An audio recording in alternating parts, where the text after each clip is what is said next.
Happy Easter to all of you.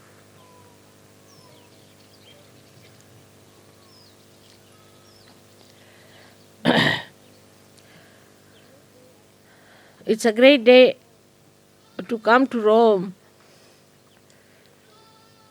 to celebrate the resurrection of Christ.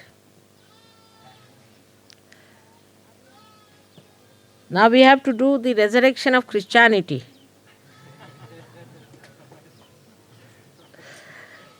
which is just moving in the opposite direction of Christ's resurrection.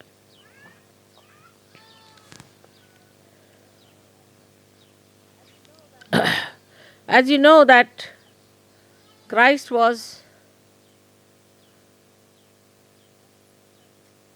just Chaitanya, but he came in the body of Chaitanya. The whole body was made of Chaitanya. And he resurrected himself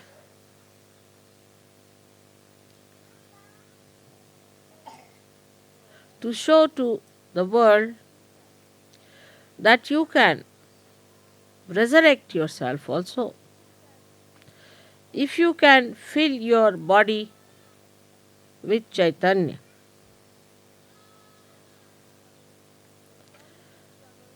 There is always a struggle between the matter and the spirit. In human life, what we see that matter is all the time trying to take over the spirit. And that is how we fail in our resurrection. We fail in our resurrection because we give way to matter. We have come from matter. It's easy to go back to matter. But all the Christian nations have taken to the material development, identification with the matter, not the sublimation of the matter. Why we have gone wrong is because matter has become so important to us. We are so much identified with the matter, with our body, with all that is material for us. People are so much worried about the material things. What I find that the whole culture has become materialistic. And they are absolutely ashamed about it. But still they continue the way it is so shameful and so degrading. It degrades human being. As I have come in the West, I see this trend very clearly. For example, in a household, whatever they purchase is for sale all the time.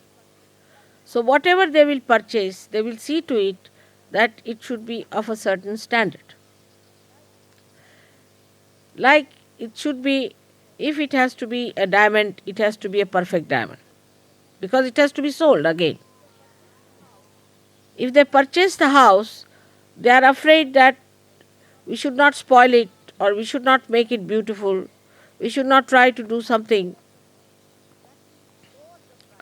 that will lower the price of the house because we liked a particular type of decoration. Everything is for sale. They never enjoy any matter, you see. The enjoyment is not there. Whatever they buy, they think that can we sell it back? Say, even about, I have seen even precious stones.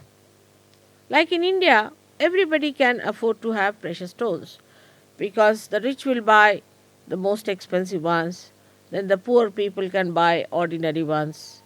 Like silver, everybody can have, because some can have silver which is 100%, some can have little mixed up, some can have with some other material.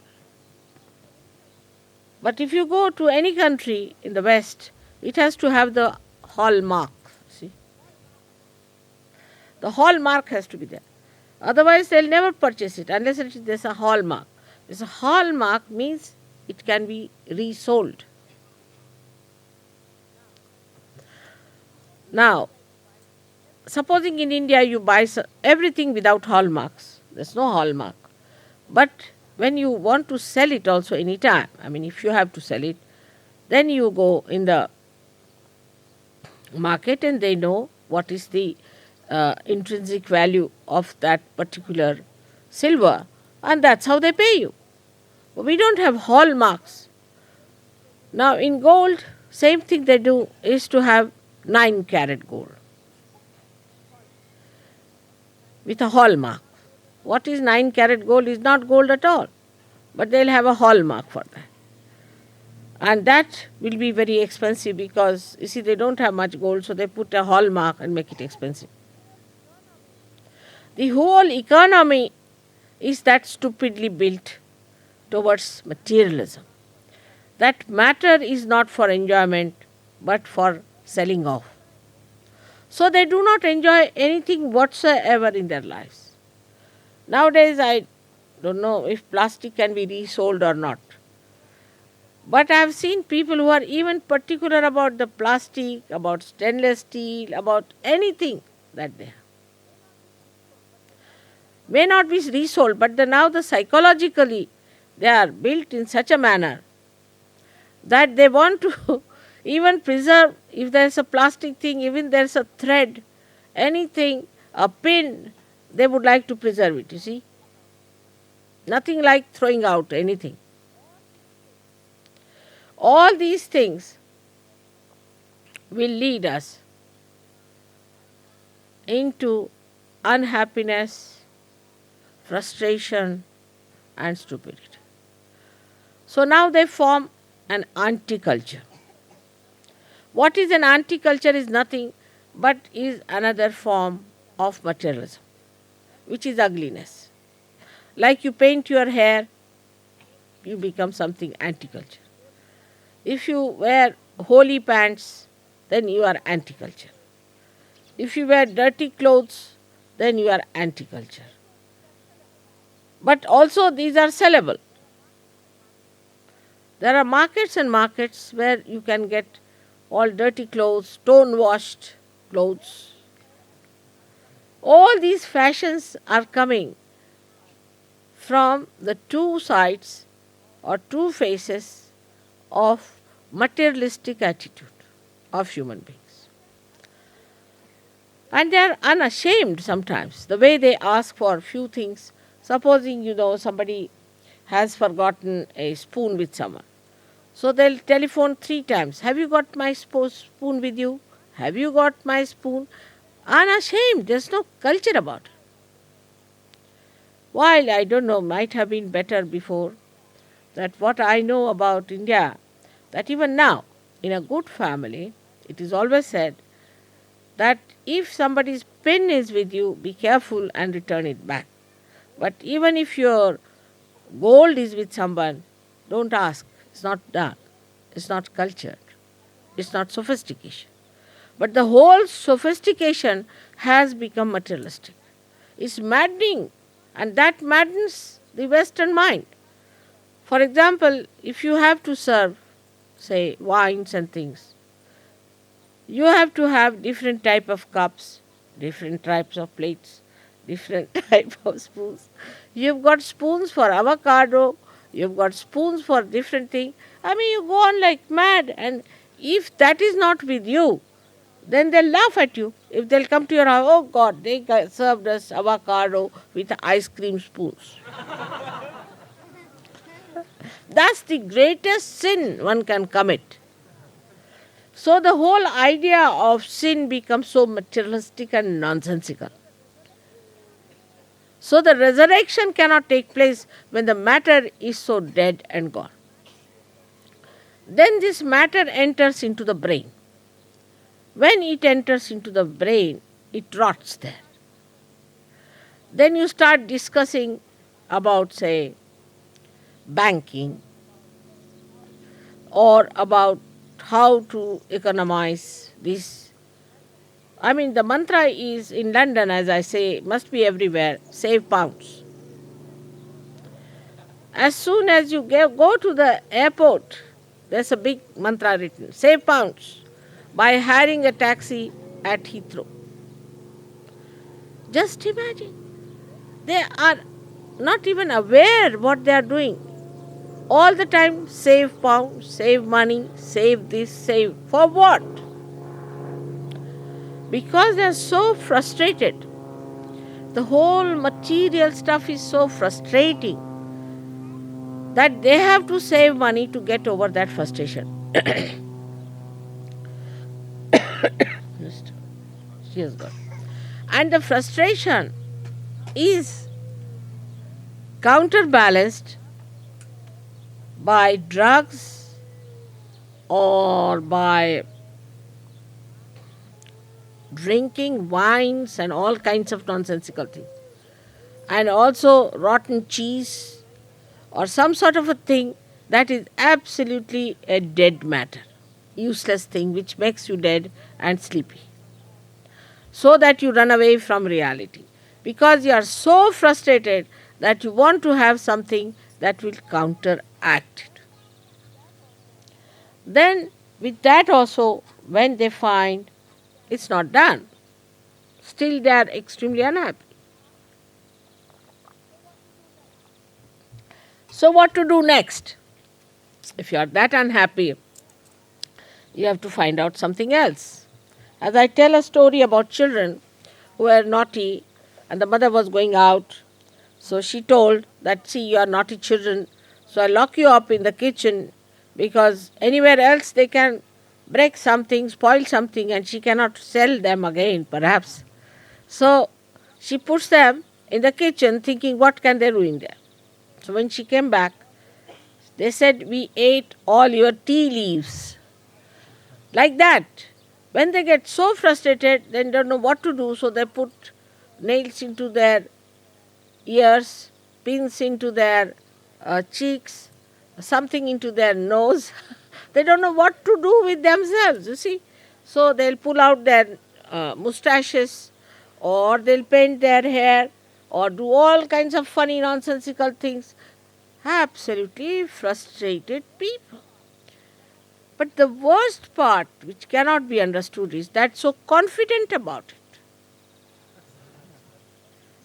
They don't do it with any diffidence, it's complete confidence. Their attention is all over to see now how we should be.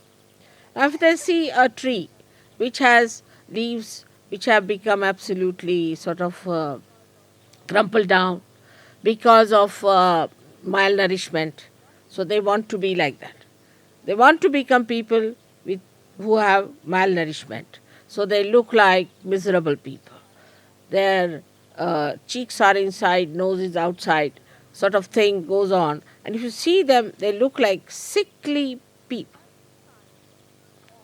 That's the sign of finding out some way of expression of their frustration. But Christ paved the way the other way now. He said, put Chaitanya into your matter. So you will enjoy that Chaitanya.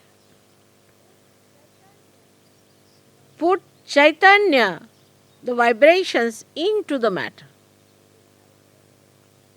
This is his message. He didn't get resurrected only like his spirit going out, but the whole his body resurrected himself. So he is talking about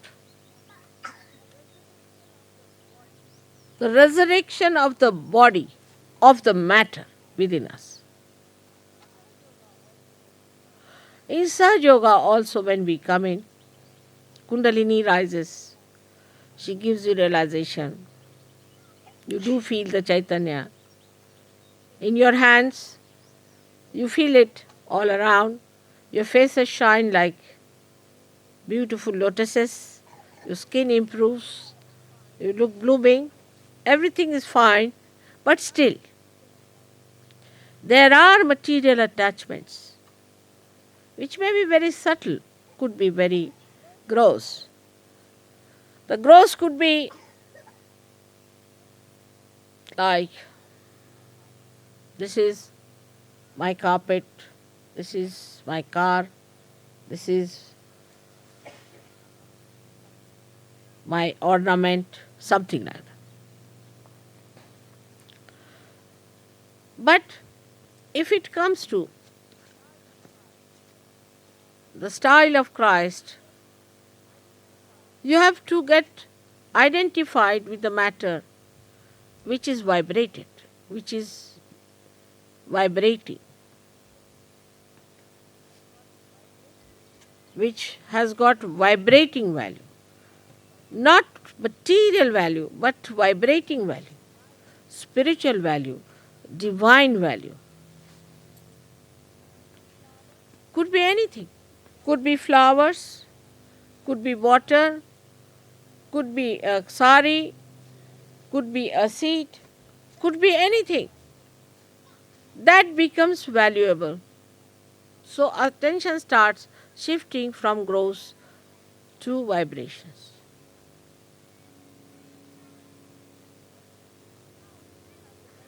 But even now, if you have the lurking attention into material things, then it's difficult for you to rise fast. Everything that you use, is it helpful for your vibrations or not? Everything that you do, is it good for your vibrations or not? Or is it the same old fashion you are carrying, like the mad people I saw yesterday that come for holiday and they didn't know how to enjoy. They were trying everything. You see, they must have paid lots of money to their tourism. Poor things, they must have paid lots of money in the hotels. They must have paid lots of money in the restaurant. But I felt they were not enjoying at all. None of them were enjoying. They were miserable. And they didn't know what to do. And at the end of it, I was thinking that they might just go and break their heads with frustration. So matter can never give you joy. Only the matter that is vibrated, that has vibrations, can give you joy. A human being can never give you joy. Maybe your wife, maybe your children, maybe your father, mother, or anyone, unless and until that person has got vibrations. Because joy is the blessings of God. And unless and until you are connected with God, whatever you may try, whatever you may acquire, you can never have that joy. You may have that artificial confidence, because a person who is frustrated has to show outside that, oh no, I'm not frustrated, I'm very happy. It's like to be tense and say, I'm very relaxed. It's like that. So they may just, for keeping up the images, might say that we are very confident, but they are very definite people. They are weak. So it could be your children, it could be anyone, any human being. Maybe you might think too much of that person. You may be very much identified with that person. You may think that this is the greatest thing, greatest person you have ever met. Cannot give you joy.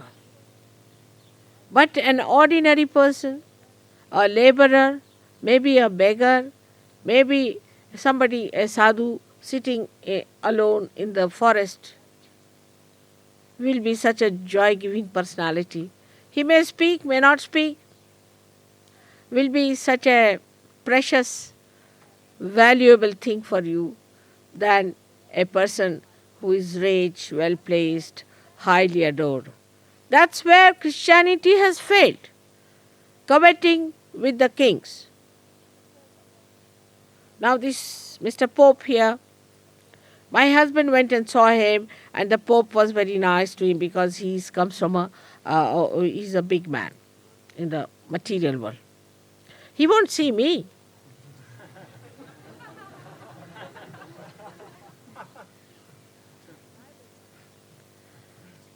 Or I may not see him.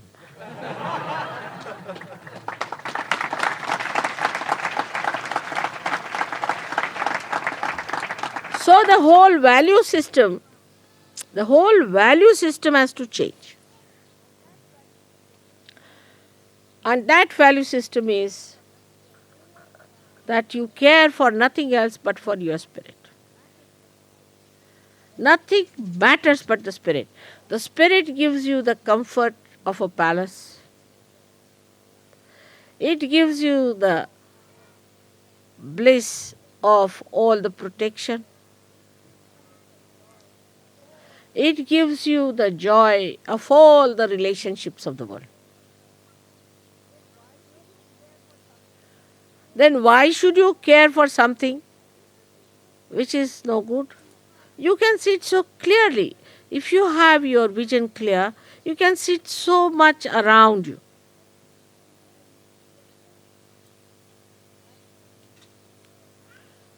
That these people look so unhappy, so miserable, running after this, running after that. Now first they were hippies, then they became punks, now they are becoming well-dressed gentlemen. Everything is from this to that to that to this, leading them nowhere whatsoever. So clearly you see that you are away from them. You are in a different realm and you see them. So don't go near them. Try to show that beauty in you so that they come to you and see for yourself, see for themselves that you are resurrected people. You are resurrected.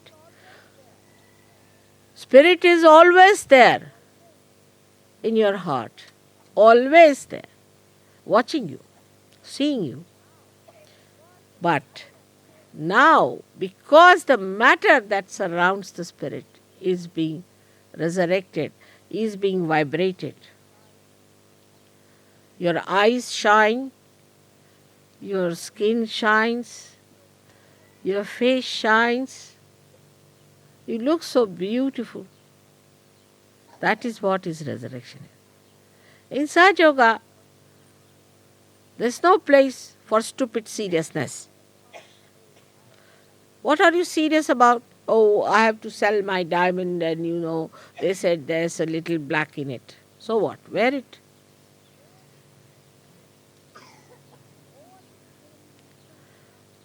All this seriousness comes from the dead matter in your head.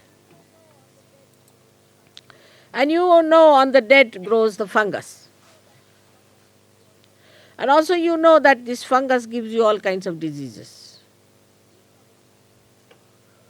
So keep away from all that is dead. Only the Chaitanya makes the matter vibrate. And unless and until you are connected with God, you cannot vibrate anything. Those great saints, prophets, incarnations who came on this earth tried to tell this to all of us, that get connected with God. Everybody said the same thing.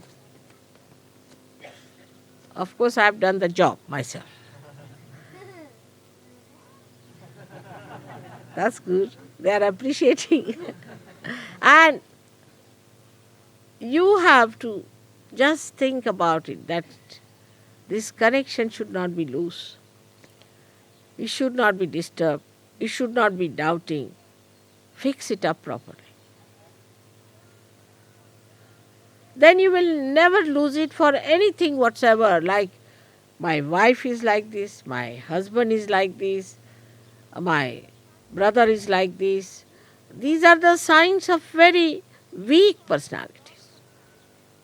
If you are a strong personality, with those vibrations, if you are strong, then you make the other person also stronger and bring the other person into Sahaja Yoga and give him the nectar of life. So today is the message that we have to resurrect our matter, within and without. So you are raising your Kundalini upward is all right.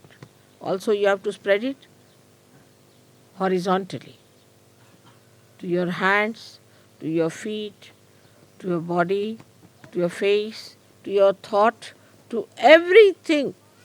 What is a mantra is nothing but a thought which is vibrated. Any thought that is vibrated is a mantra.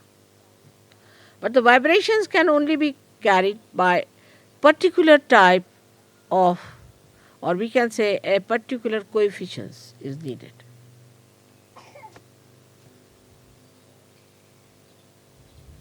In dress, in thinking, in anything that is worldly, there's a kind of a coefficient that works out the vibrations. If that coefficient is not there, you cannot catch the vibrations and you cannot also give vibrations. So there are only two divergences. One is the left, another is the right. There are not too many. Very easy to get rid of them. There are only two turns in Italy. One is right or left. So in the same way within us, if you don't go to the left and you don't go to the right, you keep in the center, you are vibrated. You can vibrate everything, but to keep in the center, not to go to any extremes. Even in Sahaja Yoga, there are people like mad. They meditate for 12 hours. What is there to meditate for 12 hours? I mean, you are already in meditation. Or else they will make a picnic out of Sahaja Yoga. One extreme to that. What is needed is to think that I am the spirit and I am connected with God. How much am I connected? How much I am sucking in? How much I am getting to it? That's all. You don't have to do too much about it. Those days are gone where people used to break their heads, stand on their heads, or go to Himalayas. But peculiarities in temperament is not a sign of a good Sahaja Yogi. All the peculiarities come from the matter. So, a peculiar person in Sahaja Yoga, maybe he might be bhutish or he might be egoistical. One of the two things in a peculiar person. There are no peculiarities in a Sahaja Yoga. There are individualities but not peculiarities. Means everybody will have the nose that he had, it won't change. He'll have the eyes which he had. But there will be a light in the eye. In the same way, we can see about our clothes. We start wearing sober clothes, but not pale clothes or dirty clothes. We wear colorful things because we are colorful. At Sahasrara there are 7 colors. Today I wore this color because this is the color of spring in India, because all the flowers are yellow and there is also mustard which is yellow, and this is called as a color of the spring. In Indian culture, you see, there's a day on this that they wear this particular color to celebrate the spring, because we are very sort of connected with the nature. So today we have received a very nice message from New York as if they have dreamt that I am going to wear a color of the spring. So I wish somebody could read it out to you, what they have said, and you will be surprised how it tallies with what I am wearing today. And as soon as I wore the sari, the thing became hot, and I knew this would be. That is the moment it became hot, and I'm sorry for that because you are finding it rather too much. So, today is the day to celebrate the spring, and as you know, I was born in spring, and that Christ was resurrected in spring. So, the spring starts after the resurrection of Christ. In the same way, we are now in the spring mood to enjoy, to be happy, to be just blissful, but not to be frivolous, not to be vulgar, not to be childish. That's the way a Sahaja Yogi should be. And I'm very happy that at this spontaneous arrangement of mine to come to Rome, so many of you have come. It shows how much you love me. And I can't express really what I feel about the whole thing, except for tears coming to my eyes. For whatever Christ has sacrificed his life, which was a terrible thing to happen, that he sacrificed his life, he suffered so much. But the outcome of that is you, all of you here, who are resurrected today, and your agyas are cleared, and everything is so very fine. May God bless you.